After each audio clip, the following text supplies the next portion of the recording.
In the year 1506, a man named Yeongjong led a rebellion against the king of Chosun, successfully overthrowing him and establishing his rule over the kingdom. As his reign began, a devastating plague broke out. Yeongjong ordered his soldiers to eradicate all infected individuals. A desperate woman pleaded with the soldiers to spare her healthy daughter. Her cries fell on deaf ears, and she was shot in the back with an arrow. The young girl, miraculously surviving the chaos, tried in vain to wake her lifeless mother. A man descended into the pit and took the girl with him. As night fell, a haunting howl echoed from the pit. A decade has passed since that fateful day, and rumors have begun to circulate throughout the kingdom. The people speak in hushed tones of terrifying monsters that have emerged in the mountain where the infected were exterminated. Such rumors threaten to undermine Yeongjong's authority, forcing him to take drastic measures to quell the unrest. In a remote part of the kingdom, a man named Yun lives with his adopted daughter Myung and his friend Sung. They lead a simple life, struggling to find enough food to survive. Myung, concerned for their future, urges her father to move closer to the palace, where food is more accessible. However, Yun, stubborn and resolute, refuses to leave their remote village. One day, an unexpected visitor arrives at their home. A servant named Her, sent by the king, claims to be searching for a former member of the royal guard.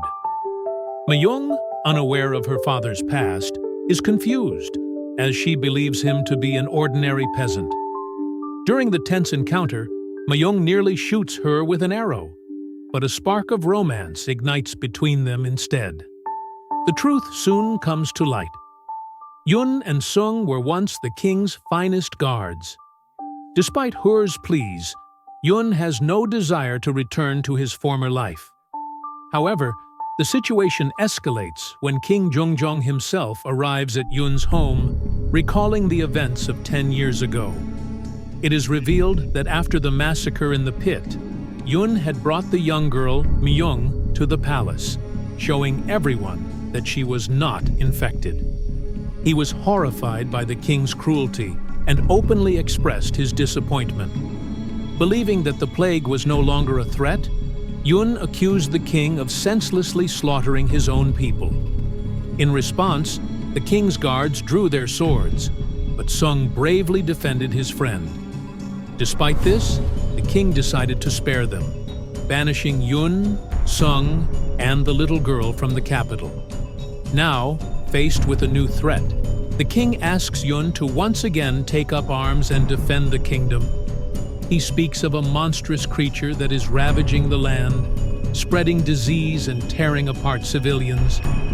Reluctantly, Yun agrees, and after a sleepless night, decides to return to Hanyang, the capital.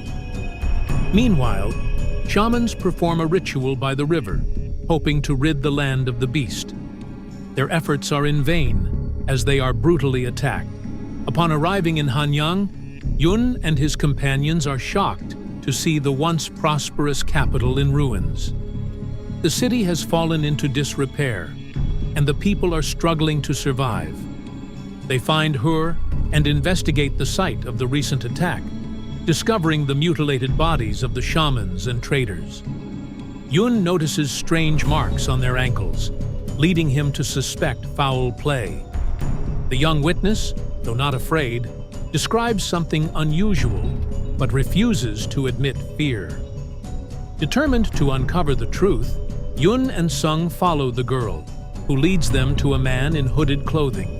Sung gives chase, but fails to catch him. The witness later confesses that she lied about the events at the river in exchange for food.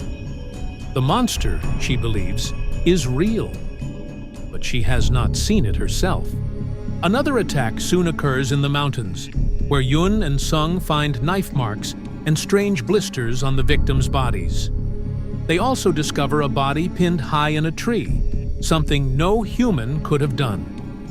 Reporting back to the king, Yun concludes that the attacks were orchestrated by a person, not a beast. However, the victims were infected with a mysterious disease, killing a mouse test subject within hours of contact. The king, alarmed by this revelation, orders the formation of a search party to hunt down the monster, placing Yun in charge. The search party, composed of 100 soldiers and unwilling volunteers from the peasant population, sets out into the mountains. Among the volunteers, Yun is surprised and frustrated to find Myung, who has disguised herself as a guard. Despite his orders for her to stay behind, she persuades him to let her join the mission. As they search the mountains, the group finds little of note, except for some pink slime dripping from the trees. As night falls, the search party encounters its first real challenge. An elderly volunteer wanders off, leading Sung to a cliff where he finds fresh traces of red fluid. Yun, Myung, and Her soon join him, and the area stirs something deep within Myung, as if she has been there before. They find the imprint of a massive paw, suggesting the presence of a large creature. The volunteers, on Yun's orders, continue their search in the pit. Meanwhile, the Royal Army commander Jin, who is leading another group, has his own agenda. He orders his soldiers to eliminate all the peasant volunteers in their group, a brutal act that they carry out without hesitation. As Yun's group witnesses a signal fire, indicating that Jin has supposedly found the monster, they are suddenly attacked by arrows. Jin's soldiers massacre the remaining peasants, but Yun's group manages to survive. However, they are soon captured and tied up by Jin's men. Jin reveals that the monster never existed. The kingdom's soldiers have been deliberately exterminating the peasants to maintain fear and control. Raged by these revelations, Myung recalls the traumatic events of her childhood and fights to free herself. Jin, indifferent, pushes Myung and Her into the pit, but they manage to survive by clinging to a rope. As the group struggles to escape, they hear heavy breathing and see a massive clawed paw emerge from the darkness. The creature climbs out of the pit, attacking and slaughtering Jin's soldiers with terrifying speed. The survivors, covered in blisters and sores, are horrified by the sight of the real monster. The creature, unstoppable and immune to their weapons, continues its rampage, tearing through the remaining soldiers. Yun and Sung manage to free themselves and descend into the pit, where they find Myung and Her still alive. An old man who had disappeared earlier during the search operation suddenly appears and offers them advice. He tells them to smear themselves with the monster's slime to avoid infection and to mask their human scent. Following his instructions, they extinguish their torches and remain silent as the creature approaches.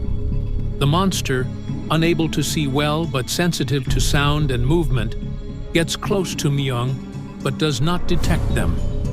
The group seizes the opportunity to escape, but the creature soon senses their presence and gives chase. They navigate through the cave's labyrinth, narrowly avoiding being caught. The path ends at a cliff, forcing them to jump into the water below to escape. Meanwhile, Jin and a few surviving soldiers return to the palace, reporting to Prime Minister Sim that the monster is real. Sim, who had been orchestrating the brutal crimes and manipulating the king's decisions, is now worried that the people will turn against the government. He orders the soldiers to burn the city, hoping to suppress any resistance and seize power for himself. As the infected search party members return to the capital, panic ensues, and the soldiers set fire to houses with the inhabitants still inside. The old man leads Yun's group to a secret passageway into the palace, where they discover a chamber with huge cages.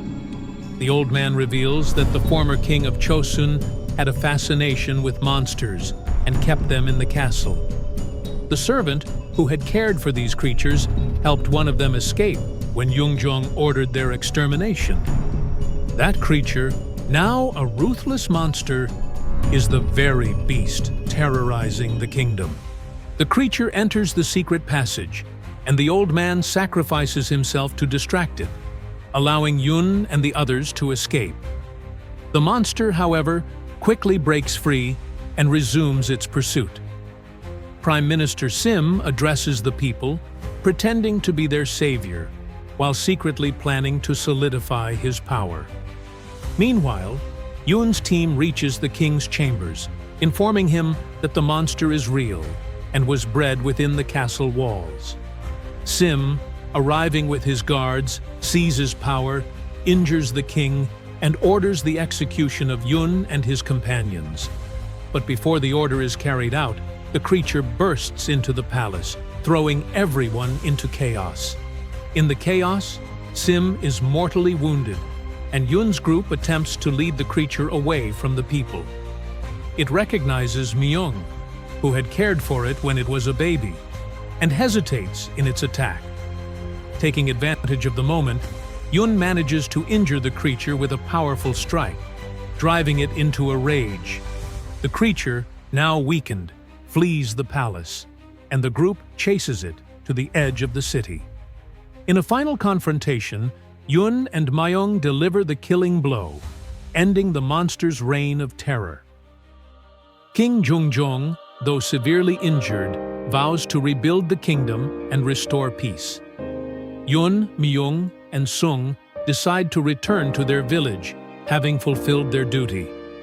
Myung, now aware of her past and the horrors she has faced, feels a deep connection to the land and its people.